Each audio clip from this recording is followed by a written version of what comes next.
Let's be honest, clinical guidelines are always changing, and keeping up with the NHS cervical screening pathway can be tricky. If you've ever looked at a result and felt even a tiny bit unsure about what to do next, you are definitely in the right place. Today, we're going to build a really simple visual flowchart together that's going to help you read any screening report with total confidence. So here's the plan. We'll kick things off with the single biggest change to the program. Then, we'll actually build the main clinical algorithm, step by step. We'll also tackle that common headache of inadequate samples. And to wrap it all up, we'll test what you've learned with some quick clinical scenarios. Sound good? Let's jump in. Okay, so let's get into it. The whole way we think about cervical screening has basically been flipped on its head. It's all been redesigned around one absolutely crucial shift in thinking.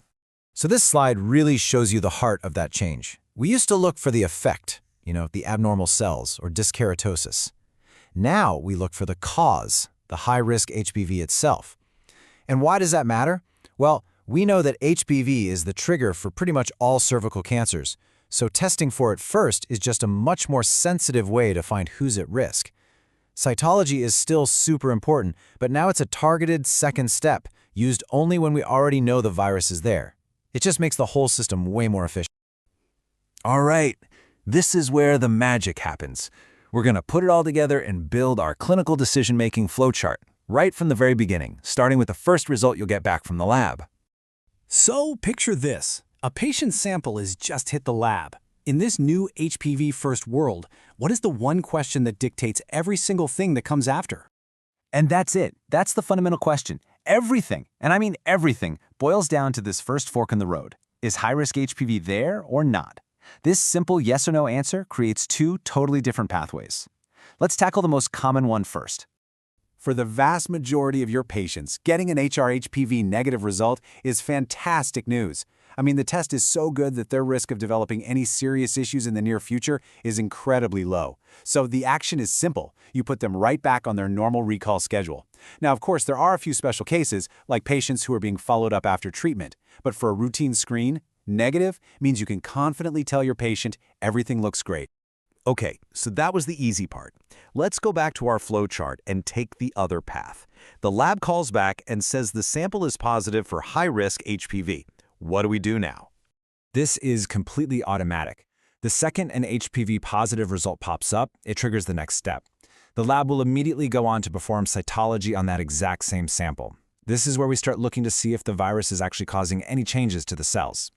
And this, of course, creates the next branch in our flowchart. The cytology result gives us that second piece of the puzzle, and it can go one of two ways. So let's break down what happens in each of those situations. Okay, this pathway is super clear.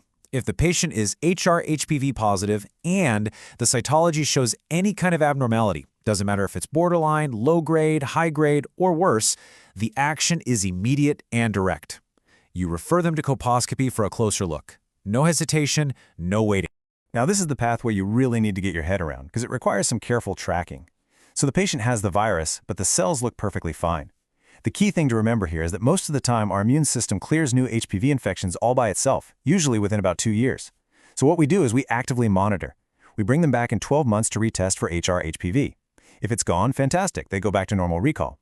If it's still positive, we check one more time at the 24-month mark. Now, if after 2 full years that infection is still hanging around, that's when we get more concerned, and we refer them to colposcopy, even if their cytology is still normal. Before we put your knowledge to the test, let's just quickly deal with a really common practical issue that can throw a wrench in our nice, neat flowchart, the dreaded inadequate sample report. The rule here is simple, and it's basically a safety net. If you get an inadequate result, you don't just wait until their next routine screen. You repeat the sample in 3 months. Now, if that second try also comes back inadequate, you don't go for a third. It's 2 strikes and you're out. At that point, the patient gets referred directly to colposcopy to make sure we get a proper look. All right, you have seen all the different parts of the flowchart. Now it's time to put it all into practice. I'm going to give you a clinical scenario. I'll pause for a second to let you think, and then we'll run through the answer. Ready? First one up. You've got a positive virus test, but the cells look completely fine. Think back to that flowchart. What's your immediate plan? That's it. This patient goes straight into that active monitoring pathway. You're going to bring them back in 1 year's time to recheck their HPV status. Okay, next one. The virus is there, and this time the cells are showing some pretty significant high-grade changes. What do you do? Exactly. This one is a no-brainer. Having both high-risk HPV and significant cell changes means this patient needs an urgent referral to colposcopy, period. And the last one. You tried to get a sample 3 months ago, but it was inadequate. You just tried again, and the lab tells you the same thing. What's the move? Perfect. 2 inadequate samples back-to-back is an automatic trigger for a referral. We just can't take the risk of missing something, so it's time for a direct look. And here it is, the entire thing, all on one slide. This is your mental map. Let's just walk through it one last time. Top row, HR-HPV negative. Simple, right? Final management, normal recall. Next row, HR-HPV positive, but the cytology is abnormal. Follow that line, it's a straight shot to colposcopy. Now for the last 2 rows, HR-HPV positive with normal cytology. At 12 months, we repeat the test. If it's negative then, great, back to normal recall. If it's still positive, we go to the 24-month check. If it's still positive then, the final management is colposcopy. That's the whole algorithm right there. So, there you have it. We've taken what can feel like a really complex set of rules and turned it into a clear, logical flowchart. The real question is for you. Now that you have this structured, cause-first approach in your head, how is this going to clarify things the very next time a screening result lands on your desk? I really hope this visual guide was helpful. Thanks for tuning in.